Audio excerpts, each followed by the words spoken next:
Installment, what has become a modern classic as we get underway. Rabat's Olympic Stadium and the final await the winners of this. Always a log of war between the two nations, and has to come off her line, Andile Dlamini, early on here, and she's very lucky to get that in her clutches. Jani had to push on the ball as well, but early warning signs. Pressure at the moment. Alozi laying it off here to Ajibade.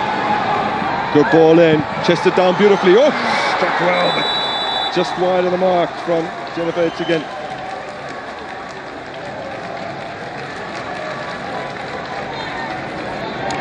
Yeah, that was a great display there by the Nigerian offensive play. You could see how many numbers they get into the defense of the South Africa. Jani gives the ball away to Plumpton. Going over the top. It's a one-on-one situation here. Forced out wide, and Dlamini gets fingertips on that.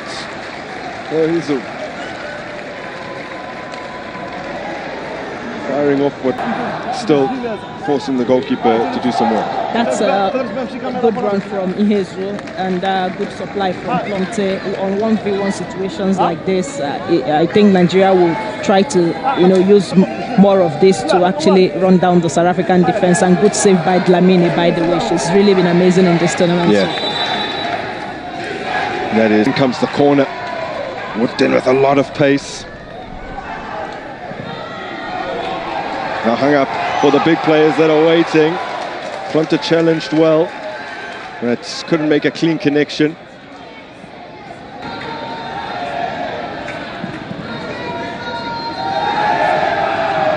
Ashley Plumter is leading the line today, getting on the score sheet along with Hilda Magaya, who's on the bench. Ajibade with a late consolation. There she is, pinging the ball forward excellently. Oh! Dlamini makes the save, and the follow-up denied on the line by Makubela. Look at the earlier opportunity. Wow, that was a good save from Makubela. Very, at the right place at the right time. Two saves almost at the same time. Very good defending. It is, Makubela with the initial header, and then could that have been Lina Motlalo with some trickery? Sipo Senwe sneaking in, can't get a clean strike away. Neatly created from a South African perspective. Yeah, very neatly. South Africa, they are fighting as much as the Nigerian team is fighting. Both teams are, fighting to their full capacity. Morocco, an emerging juggernaut. Now Dlamini hesitated for a second, but in the end showed enough. I think South Africa really needs to be very careful with all those aerial balls, because it looks like they've been struggling to actually deal with these balls. Nigeria continues to play behind their defense line. Now Andile Dlamini appears to be just a little bit of distress here. National team player. I don't need to speak too much more about 2016's semi-final. As Hilda Magaya comes forward, scrapes a shot towards goal. That's right. Yeah, that's the threat Magaya brings to the field, and having her control our ball, try to take defenders on, it's really an incredible thing to see. I think we need to see more of this from the offensive players. And India now.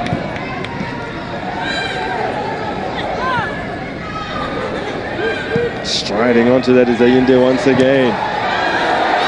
Mbane took a lot of pace off the ball, but look at this, and if they feel like there's any cause for the referee to reconsider, they will usher her over to the screen. Now the hand is away from the body.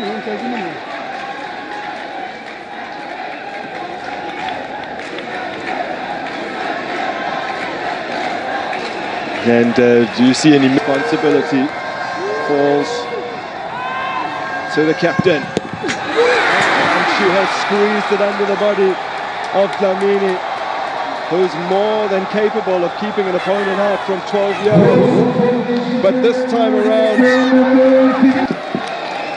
What a goal that was. I mean, Dlamini had a hand on it. She almost saved it. What a great goal that was from Rashida.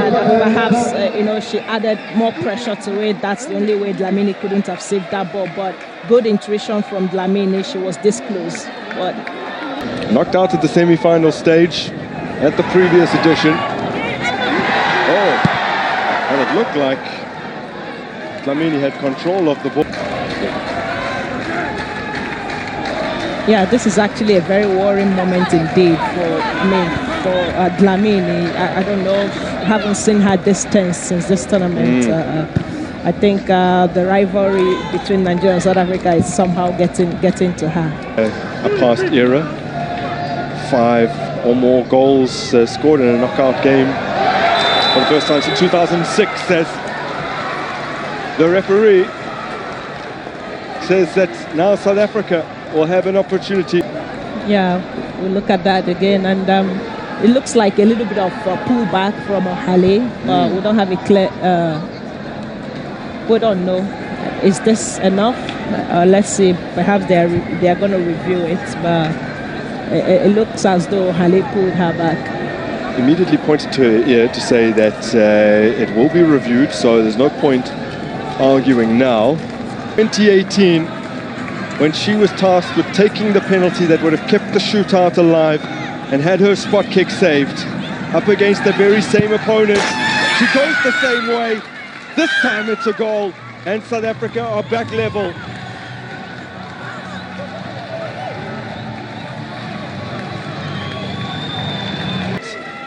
This one from 12 yards, far more consequential. That was well dispatched from Linda Matlaho, and what a way to hand Nigeria their first goal in this tournament. I mean, it got to be South Africa. And Galatasaray at the beginning of last season. There's Linda Matlaho. Look at the space here emerging for Jermaine Seposenwe. Just over the top. Scored against Nigeria in the 2022 edition of this tournament.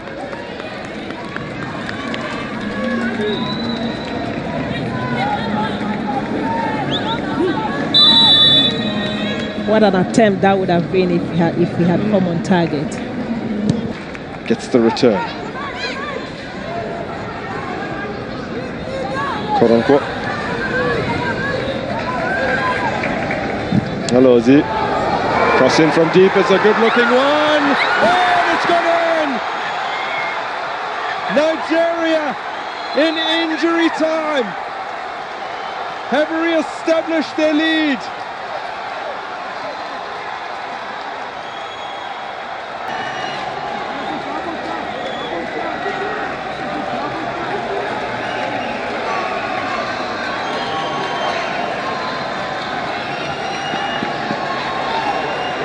Doesn't look like there's a touch there. Yeah. It could be Alozier's goal. It could be.